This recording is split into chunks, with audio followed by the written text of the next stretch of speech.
नमस्कार दर्शक मित्रों, दमन न्यूज में आपका स्वागत है। समाचारों की शुरुआत करने से पहले एक नजर डालते हैं आज के मुख्य समाचारों पे। बलसाड़ सिविल अस्पताल के 150 से ज्यादा इंटरनल डॉक्टर उतरे हड़ताल पे। दमन सीमा क्षेत्र कलसर चेक पोस्ट पर रास्ते की परिस्थिति वापस बनी जैसी की तैसी।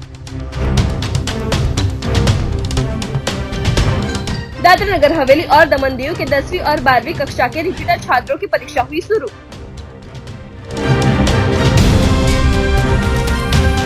अब समाचार विस्तार से। बलसाड़ सिविल अस्पताल में 150 से अधिक इंटरनल डॉक्टरों की मांग पूरी नहीं होते उतरे हड़ताल पे।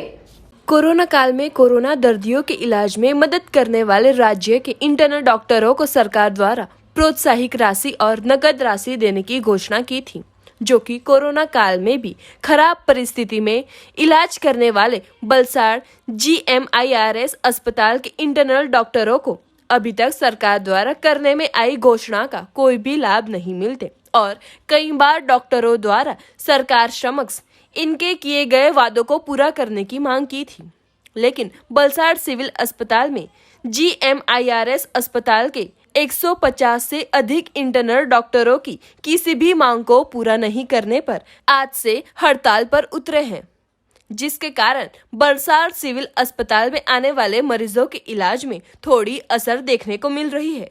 जब तक उनकी मांगे नहीं पूरी होगी तब तक ये हड़ताल जारी रहेगी, ऐसा इंटरनल डॉक्टरों का कहना है। तो अब देखना रहेगा कि डॉक्टरों की मांग पूरी होती है या नहीं। हम लोग हड़ताल पे इसलिए उतरे हैं क्योंकि हमें कोविड इंसेंटिव बेसिकली नहीं दिया गया। जब हम लोगों ने ड्यूटी ज्वाइन की थी मार्च में, तब हमें ऐसा प्रॉमिस किया गया था गवर्नमेंट से कि हमें जब तक जुलाई तक, मार्च अप्रैल मई जून जुलाई, जब तक हम लोग कोविड करेंगे, ड्यूटी करेंगे, हमें कोविड इंसेंटिव दिया जाएगा। ऐसा नहीं है कि हमने इंसेंटिव के लिए काम किया हो। बेसिकली इंसेंटिव एक प्रोत्साहन था, हमें मोटिवेट करने का जरिया था। हमने अपनी ड्यूटीज़ की, हमने कोई अपनी तरफ से डिमांड नहीं की। गवर्नमेंट ने हमें प्रॉमिस किया that you will be awarded by ₹5,000। तो अब जब कोविड सेटल होने वाला है, जुलाई महीना आ गया है, कोविड ऑलमोस्ट काफ़ी सेटल हो गया है, तो गवर्नमेंट अपने जो उन्होंने हमें प्रॉमिस दिया था वो बैकआउट क्यों कर रही है? हमारा ये क्वेश्चन है गवर्नमेंट से। तो इसीलिए हम लोग हड़ताल पे उतरे। टोटल हमारी 150 की बैच है, तो हम सभी उतरे स्ट्राइक पर।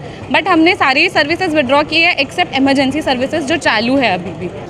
જ્યારે કોવિડ દરમિયાન જ્યારે નીતિનભાઈ પટેલે જ્યારે એવું કહેલું કે અત્યારે કોવિડમાં જો ઇન્ટર્ન ડૉક્ટર સર્વિસ પોતાની કરશે તો એ લોકોને 5,000 રૂપિયા પ્રોત્સાહન રૂપિયા ફાળવવામાં આવશે અને એ જોગવાઈ કરેલી માર્ચથી તે જુલાઈ સુધી. અત્યારે જુલાઈ મહિનો પૂરો થઈ ગયો છે અને કોવિડ બી સેટલ થઈ ગયું છે, પણ છતાં હજી કોઈ માંગ પૂરી કરવામાં આવી નથી. તો એ માંગ અને બધી જ GMIRS મેડિકલ કોલેજ છે કે બધી જ ગવર્મેન્ટ કોલેજ છે, બધે જ આવવાનું એવું કહેવામાં આવ્યું હતું, પરંતુ હજી કેટલીક કોલેજ સિવાય ક્યાંય પણ આપવામાં આવ્યા નથી અને એવું કહેવામાં આવે છે કે તમને એ પ્રોત્સાહન હવે નહીં મળે, બરાબર.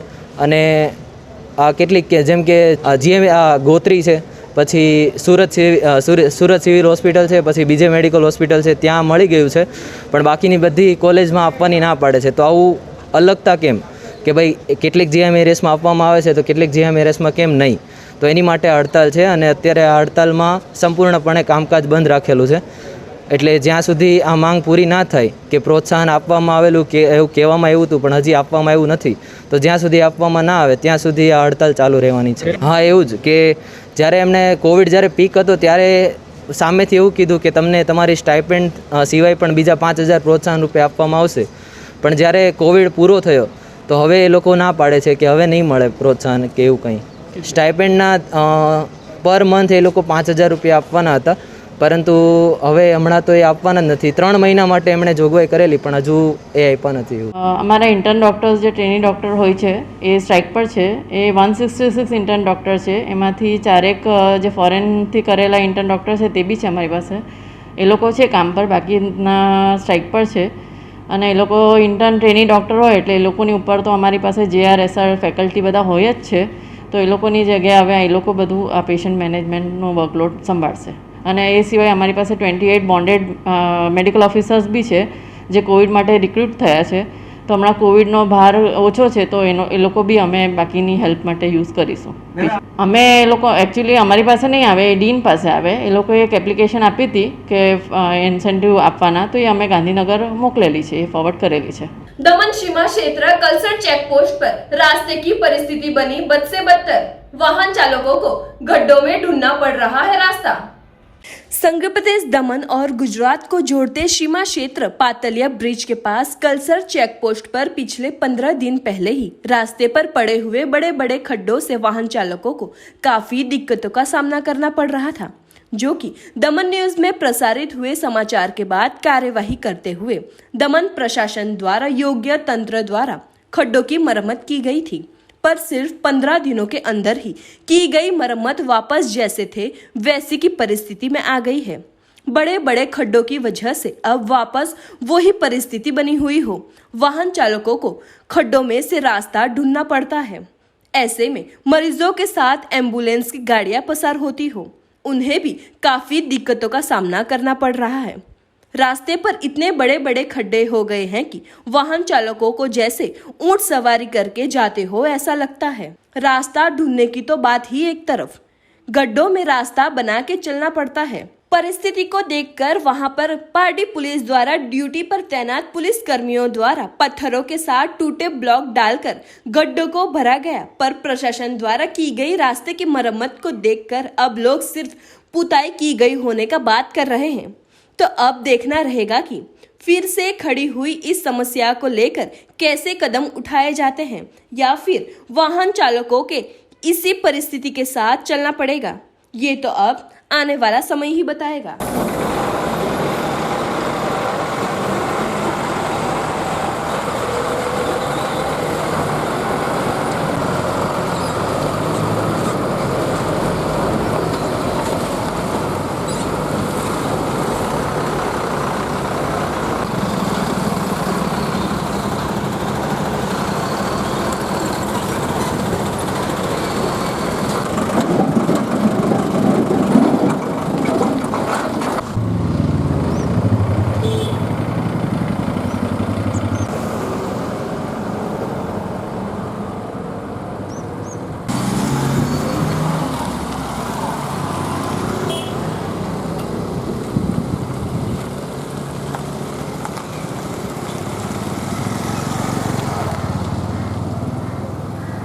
અમારા અઠવાડિયામાં દમણ કોર્ટમાં 2 વાર જવાનું થતું હોય, તેમ છતાં પણ આ એટલા ઊંડા ખાડા છે કે એક તો પેટ્રોલ ડીઝલનો ભાવ વધારે છે અને આટલા ઊંડા ખાડાથી ગાડીમાં એટલું કામ નીચે એના કમાન્ડના પાટા લાગી જાય, આગળ પાછળ મટગાડ લાગી જાય, એટલે ગાડીમાં ખર્ચ વધે. તો સરકારે એક બાજુ વિકાસની વાતો કરે છે, તો આટલા ઊંડા ખાડા તો રોજ અવર જવર કરવા માટે કેટલી તકલીફ પડતી હશે અને આવા અનેક ગાડીઓવાળાને હેરાન થવું પડે છે. સરકારને આવા ખાડાઓ જલ્દીથી પૂરવા જોઈએ કે જેથી લોકો, કોઈ વાહનવાળા બાઇકવાળા પડી પણ જાય છે. અહીંયા કેટલાને રાત્રે 2 દિવસ પહેલાં પણ એક વાહનવાળો અહીંયા પડી ગયેલો છે અને વાગેલું પણ છે ને. એટલે એ રીતે સરકારે વહેલી તકે આવા ખાડા પૂરવા જોઈએ ને સરકારને દેખાતો નહીં હોય તો આંખ ને નાક ને કાન બધું ખોલીને જોવું જોઈએ કે ભાઈ આ રસ્તા સામાન્યમાં આંધળો અધિકારી હોય ને તો બી આ રસ્તા પૂરી નાખે ને. બધી જ જગ્યાએ ખાડા છે. આ સૌથી ઊંડો ખાડો અહીંયા આવેલો છે. दादरा नगर हवेली में कक्षा 10वीं और 12वीं के रिपीटर छात्रों की परीक्षा हुई शुरू। दादरा नगर हवेली और दमन दीव के कक्षा 10वीं और 12वीं के रिपीटर छात्रों की परीक्षाएं शुरू हो चुकी है। प्रदेश में 10 सेंटरों पर परीक्षा आयोजित की गई है। शिक्षा विभाग के अधिकारियों और आचार्य द्वारा सरस्वती माता के फोटो के पास दीप प्रगटाकर बाद में परीक्षा दे रहे छात्रों ने सोशल डिस्टेंसिंग का पालन कर हाथों को सैनिटाइज कर फूल और पेन देकर उनका स्वागत किया गया था। प्रत्येक क्लास में केवल 20 छात्रों को परीक्षा देने के लिए बिठाया गया था।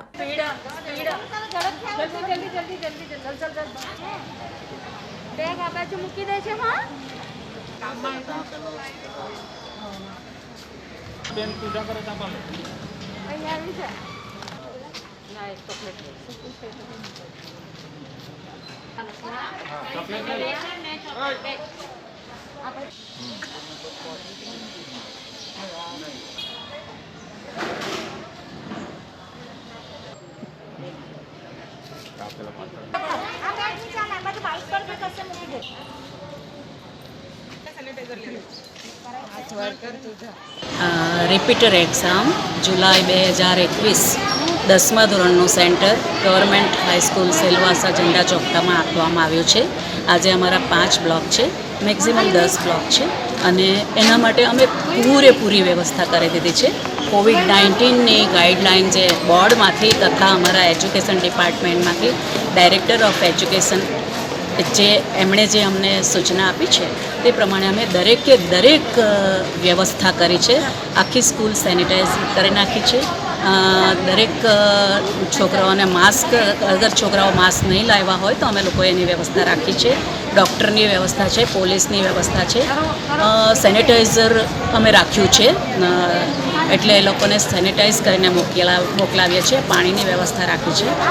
બાળકને કોઈ પણ પ્રકારની કંઈ પણ તકલીફ ના પડે એનું બરાબર ધ્યાન રાખ્યું છે. કોઈનું ટેમ્પરેચર થર્મલ ગનથી અમે ટેમ્પરેચર માપ્યું છે. અગર ટેમ્પરેચર વધારે આવે તો અમે લોકો એના માટે અલાયદી વ્યવસ્થા કરીશું અને આખી એક્ઝામમાં વિદ્યાર્થીઓને સેન્ટરમાં રાખીને દરેકે દરેક કાર્ય કરવામાં આવ્યું છે અને એના માટે અમે પૂરી રીતે સજ્જ છે. कोविड-19 गाइडलाइन प्रमाणे हमें दरेक काम કર્યું છે. दमन न्यूज में समय हो चला है एक छोटे से ब्रेक का. भगवती सेवा समिति परिवार आप सौનું हार्दिक स्वागत करे છે. श्री राज राजेश्वरी भगवती मेलड़ी माताजी मूर्ति प्रतिष्ठा महोत्सव मशाल चौक पर तारीख 6-8-2021 ના દિને માતાજીની ભવ્ય નગર યાત્રા સવારે 9 કલાકે બસ સ્ટેન્ડ પાસે સ્થિત અંબા માતાજીના મંદિરથી પ્રારંભ થશે. જે બાદ મશાલ ચોક મંદિરે નગર યાત્રાનો વિરામ લેવાશે. ત્યારબાદ કુટીર હોમ, મંડપ પ્રવેશ, ધર્મધજા પૂજન, મહાપ્રસાદ, જળ નિવાસ અને દાન નિવાસના કાર્યક્રમ થશે. તારીખ 7-8-2021 ના રોજે સવારે 9 કલાકે ગણેશ સ્થાપન અને નવચંડી મહાયજ્ઞનું આયોજન થશે. તારીખ 8-8-2021 ના રોજે સવારે 9 કલાકે માતાજીની રાજઉપચારથી પૂજા થશે. માતાજીની મૂર્તિની પ્રતિષ્ઠા સવારે 11:35 થી બપોરે 12:35 ના વચ્ચે થશે. જે બાદ બપોરે 12 વાગ્યે મહાપ્રસાદનું આયોજન કરવામાં આવશે. માતાજીનો સવામણનો તાવો સવારે 9 વાગ્યાથી શરૂ થશે. શ્રી રાજ રાજેશ્વરી શ્રી ભગવતી મેલડી માતાજી મૂર્તિ પ્રતિષ્ઠા મહોત્સવનું સ્થળ મંછા કોમ્પ્લેક્સની પાછળ આવેલ વેટર્નિટી હોસ્પિટલની સામે સ્થિત શ્રી રાજ રાજેશ્વરી ભગવતી મેલડી માતાજીની મડુલી, મશાલ ચોક, નાની દમણ. ભગવતી સેવા સમિતિ પરિવાર અને મા ભક્ત ભદ્રેશભાઈ માતાજીની મૂર્તિ પ્રતિષ્ઠા મહોત્સવમાં પધારવા આપ સૌનું હાર્દિક સ્વાગત કરે છે.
અહીંયા આવીએ ત્યારે એ લોકો તરફથી જે ફીડબેક મળે એકદમ હું સેટિસ્ફાઈડ છું અને હું પહેલેથી અહીંયા ગાડી લીધી પછી અહીંયાથી સર્વિસ માટે હું અહીંયા આવું છું.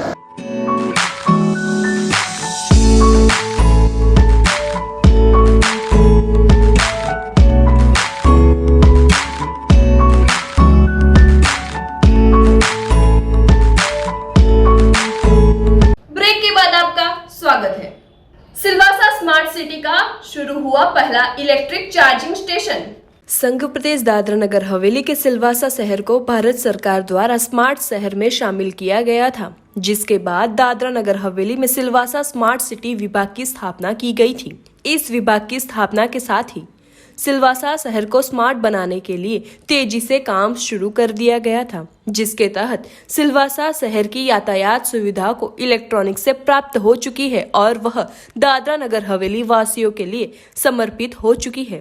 सिलवासा स्मार्ट सिटी विभाग ने इलेक्ट्रॉनिक बसें खरीदने के बाद इन बसों को रिचार्ज करने के लिए इलेक्ट्रॉनिक रिचार्ज स्टेशन बनाने की शुरुआत APJ अब्दुल कलाम कॉलेज के पास रिंग रोड पर शुरू कर दिया गया है, जहां पर इलेक्ट्रॉनिक बस से रिचार्ज की जा रही है. सिलवासा स्मार्ट सिटी के अधिकारियों का कहना है कि आने वाले समय में इलेक्ट्रॉनिक कारों और अन्य इलेक्ट्रॉनिक व्हीकलों को बढ़ावा देने के लिए इलेक्ट्रॉनिक रिचार्ज स्टेशन इस सिलवासा स्मार्ट सिटी द्वारा शुरू किया जाएगा, जिससे कि सिलवासा शहर को पूरी तरह से स्मार्ट शहर के स्वरूप में लाया जा सके और प्रदूषण के स्तर को कम करने के लिए कार्बन कटौती में सिलवासा शहर का योगदान दर्ज हो सकेगा.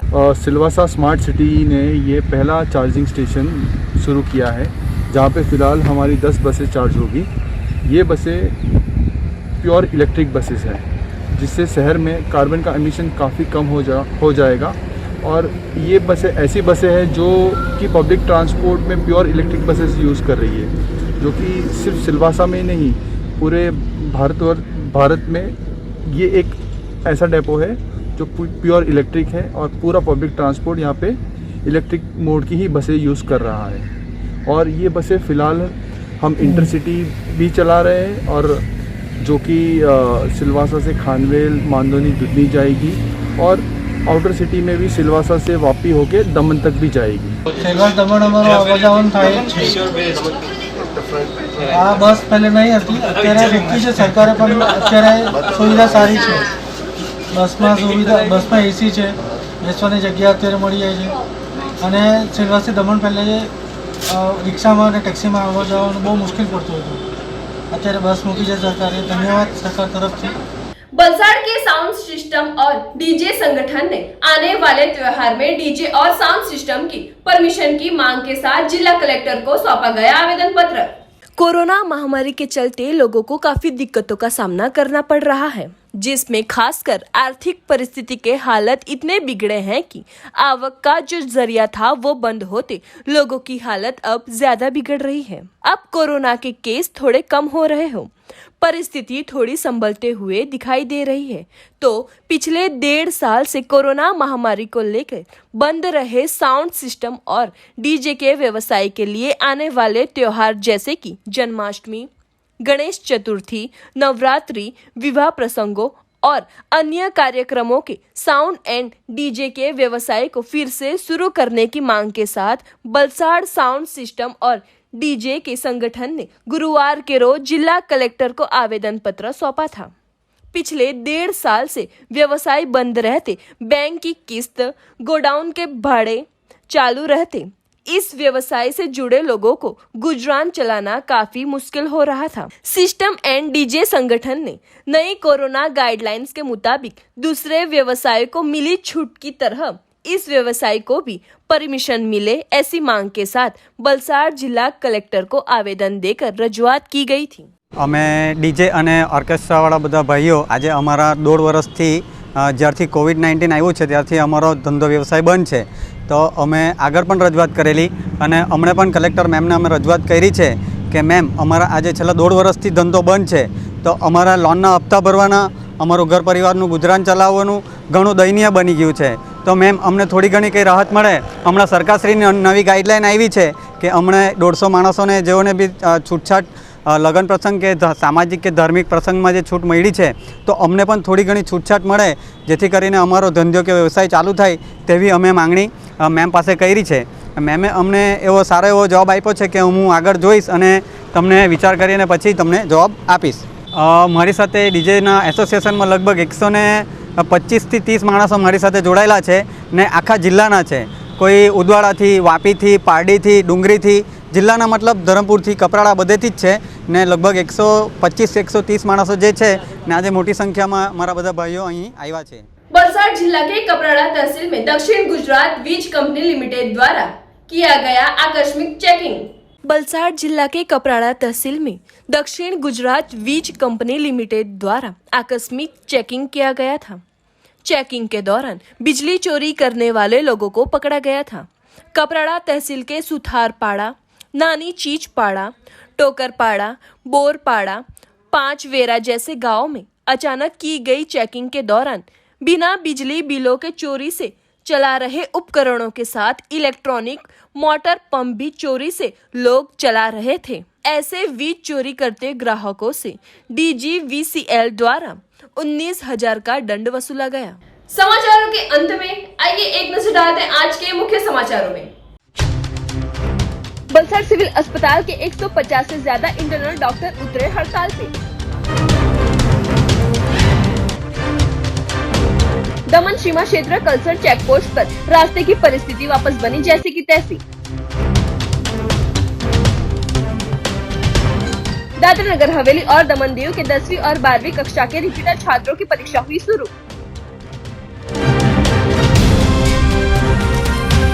तो ये थे दमन न्यूज के अब तक के समाचार. नए समाचार, नई घटनाओं के साथ हम फिर मिलेंगे. नमस्कार.